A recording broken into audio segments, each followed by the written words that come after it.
altså kun én vinder, fordi nu er det endelige slag, der skal slås. Vi skal til finalen.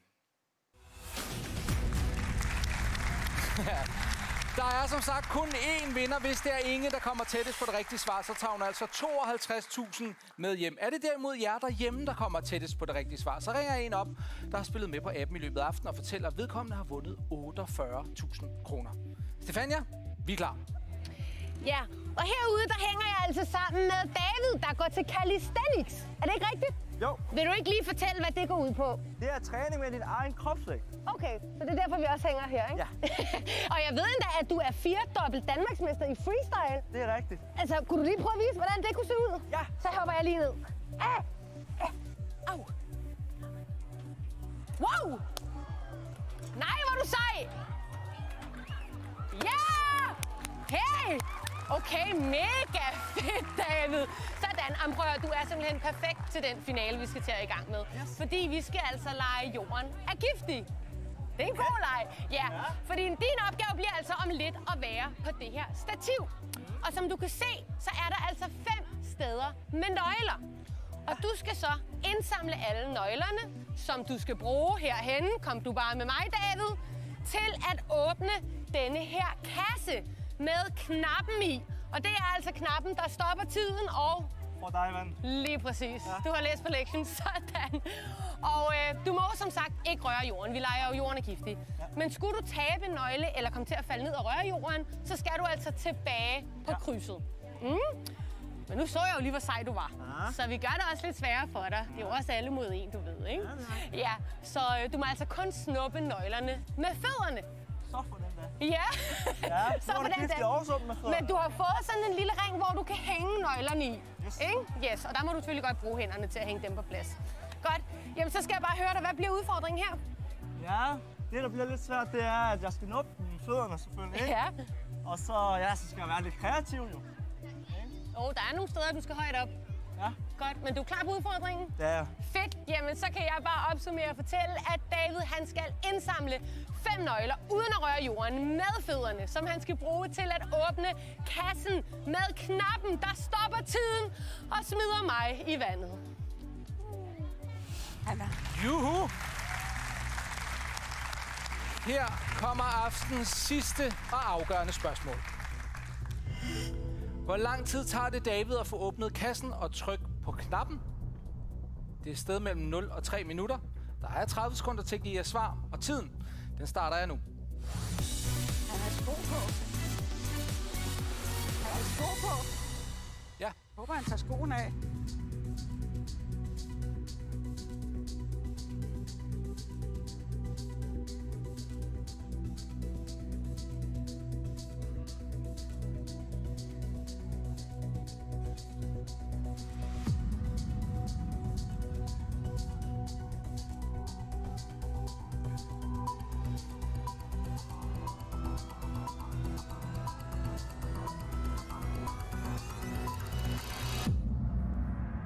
Så gik der 30 sekunder, Inge. Hvad har du svaret? Altså, jeg har svaret 1,27. Nu så jeg, at han havde sko på. Jeg håber, han tager dem af. Det gør han ikke. Skal have 5 nøgler med fødderne. Altså, det må jeg jo lige have hjælp til. Ja, men det er jo heldigt, at du har din familie tilbage. Ja. Thomas og Tina, hvad tænker I om den her? Ja. Ja. Nej. Han svinger sig hen, og jeg tror, han kan gribe fat. Med begge fødder. Med begge fødder. Og så tage dem ned, og så skal han jo have dem. Ja, det er klart. Så klik. Jeg tror altså, han er... Jeg tror også, det med fødderne bliver problemet, for jeg var faktisk også på 1. Altså, jeg kiggede på, om han havde bare tær. Men det havde han ikke. Han havde sko på. Men altså... Ja, det går an på, hvordan skoene er. Men du tror, han kan tage med, altså holde fast, og så tage med begge fødder? Snilt. Jeg tror, han er knivskarp, du. Ja. Det tror jeg, han er bumstærk. Ja. Han er ikke lang. Han svinger hurtigt hen. Og... Havde han haft bare tær, så havde jeg jo sagt 28 sekunder. Nej, ja. Jeg vil altså... Jeg tror, jeg vil tænke tiden ikke voldsomt meget, fordi... Nej, men hvor meget ned? 10-15 sekunder. Tror jeg godt, du kan knive af den. Hvad siger du, Tina? Jamen, jeg synes faktisk, du er meget tæt på det rigtige. Jeg synes, det er... Skal jeg gå lidt ned, eller lidt op, eller blive, eller? Ej, Jeg tror, det er farligt. Hvis det er, du ligger for meget i midten, så der kommer Danmark også til at ligge, jo. Ja, det er det. Så, det er derfor, jeg har sat. Ja. Men lidt længere ned. Ja, det tror En anelse måske. En anelse. Ja. Hvor langt ned er det, Inge? Jeg siger 21. Jeg går ind på 21. 1,21? Ja. Okay. Så tager vi den derfra. Det er det, vi gør. Ja, det er det, vi gør. Stefania, vi er klar herinde. Godt! Jamen, David, er du klar? Skal vi tælle ned? 3, 2, 1! Så er vi i gang!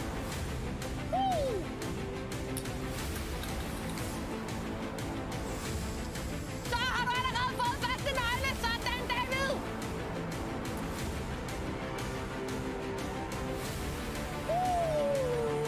Det er noget med noget balance, det der! Nej! Så skal du altså ned og tilbage på krydset. Men du må godt beholde nøglen.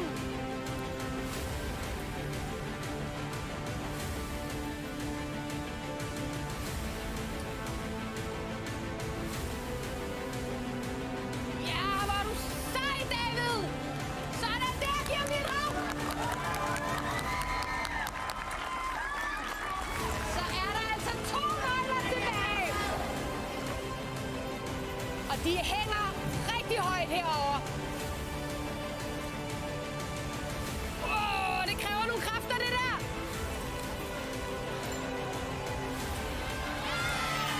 Sådan der, David. Så mangler vi altså sidste nøgle. Kom så. Nu er der ikke lang tid til. Ja, nej.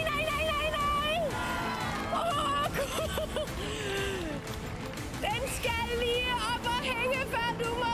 Sådan der. Nej. Så skal de altså lige spændes fri, så du kan låse kassen op. Yes! Ja, men David, jeg står bare her og venter. Vi skal altså alle sammen i. Det er en kold aften, skulle jeg lige hilse at sige.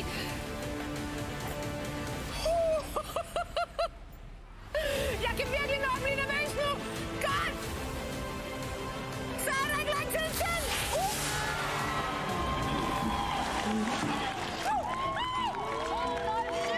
Hvor meget?